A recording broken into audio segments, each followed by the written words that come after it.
In this brief tutorial, I am going to show you how you can send a payment request on Stripe. The payment request functionality was one of their most requested features, and they are excited for finally releasing it. And here's how to use it. Tap the plus icon and select Request Payment.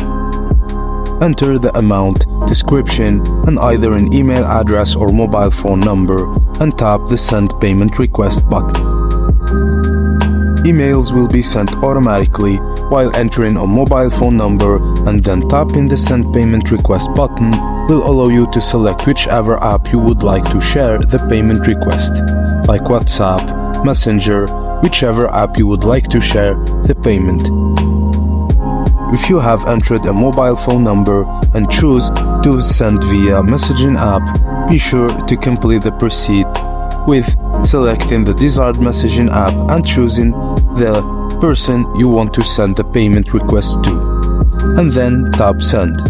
Otherwise, it will not be sent to them.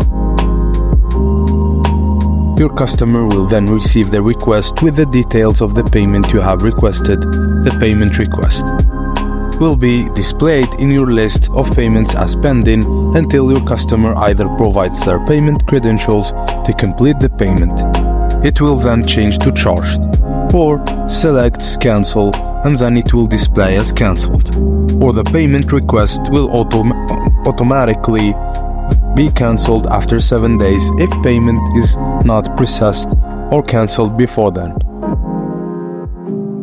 If you would like to cancel a payment request, select the payment to view the payment details and then tap Cancel Payment Request. This will cancel the request immediately. If the user clicks on the link provided in the SMS or email after the request has been cancelled, they will be advised the payment request is no longer valid. If you need to edit the contact details, like phone or email, tap the payment request and select Edit from the menu in the top right corner to edit the details. Then tap on the Send Reminder button to send a new SMS or email to the customer. Just note, if you would like to send the payment request in a different currency, simply change the currency drop-down on the payment request screen to the desired currency before sending the payment request. We hope you will find this functionality really useful. Also, this tutorial. Thank you guys for watching. Please don't forget to like and subscribe for more. Hey everyone, in this video